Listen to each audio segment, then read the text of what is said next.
अस्सलाम वालेकुम। इस वीडियो में आपको पता चलेगा कि मिल्क केफ़िर बनाते कैसे हैं। अच्छा, इसको बनाने के लिए ये ग्रेन्स इस्तेमाल होते हैं और इनको मिल्क केफ़िर ग्रेन्स कहते हैं।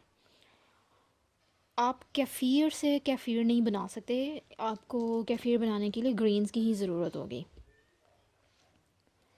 अच्छा, दूध किस तरह का इस्तेमाल करना है आपने इसमें? एक तो ये कि आपने इसमें गर्म दूध बिल्कुल भी नहीं डालना, उससे ग्रेन्स ख़त्म हो जाते हैं। और दूध या तो रूम टेम्परेचर पे होना चाहिए या फिर कूल होना चाहिए, लेकिन बहुत ज़्यादा ठंडा भी ना, यानी कि जैसे फ्रीजिंग कोल्ड किस्म का वो भी इस्तेमाल ना करें। दूध ऑर्गेनिक होना चाहिए और इसमें किसी भी किस्म के केमिकल्स या प्रिजर्वेटिव्स वगैरह नहीं होने चाहिए, इससे भी ग्रेन्स ख़राब हो जाते हैं।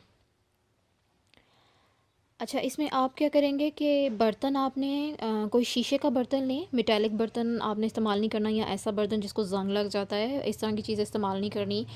लकड़ी या प्लास्टिक का बर्तन इस्तेमाल करें और फर्मेंट करने के लिए शीशे के बर्तन में लगाएं तो ठीक रहेगा। 1 किलो दूध में आप 2 टेबल स्पून ग्रेन्स डाल दें और इसके बाद फिर इसके ऊपर आप कोई ढक्कन दे दें, लेकिन आपने इसको ढक्कन देने के बाद टाइट नहीं करना, इसके ऊपर लूज़ सा ढक्कन देना है और फिर उसके बाद आप इसको कपड़े से बांध दें ताकि ज़रा डस्ट वगैरह से भी प्रोटेक्ट रहे और मक्खियाँ वगैरह ऐसे कुछ भी इनसे दूर रहे।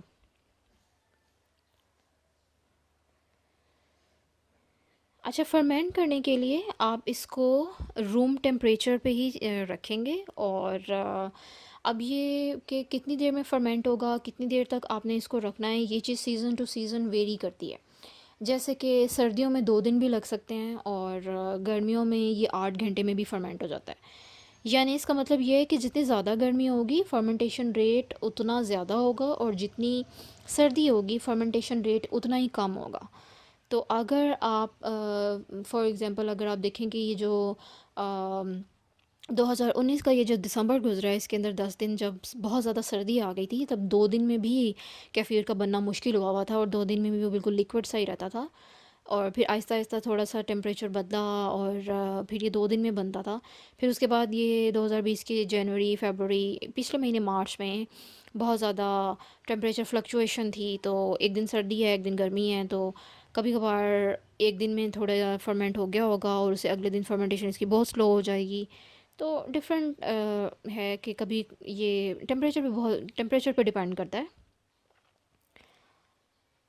तो इस हिसाब से आपको करना ये चाहिए कि आप बार बार उसको देखते रहें। अगर आप पहली बार बना रहे हैं तो फिर आप उसको देखें, बार बार ऑब्ज़र्व करें और अगर सर्दी है तो 12 घंटे बाद एक बार देख लें, फिर उसके बाद नेक्स्ट 12 आवर्स में उसको ज़्यादा ऑब्ज़र्व करें और जब वो थिक कंसिस्टेंसी पे पहुंच जाएगा तो तब आप उसको उसकी फर्मेंटेशन स्टॉप कर दें।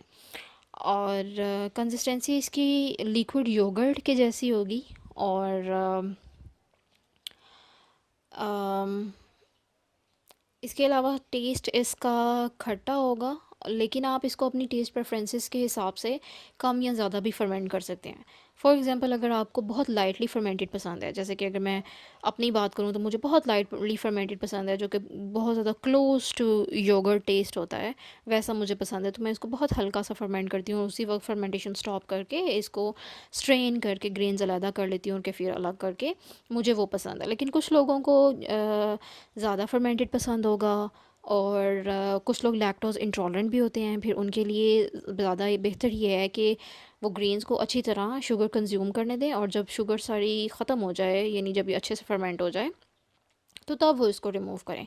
तो आप अपनी टेस्ट प्रेफरेंसेस के अकॉर्डिंगली और डिफरेंट डिफरेंट फैक्टर्स हैं, उस हिसाब से आप इसको जितना जैसा आपको टेस्ट पसंद है आप उस वक्त इसकी फर्मेंटेशन स्टॉप कर सकते हैं।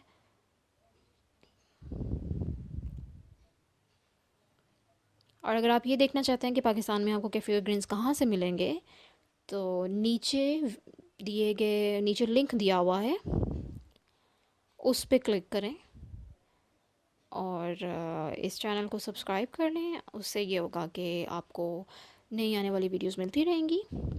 Thank you for watching.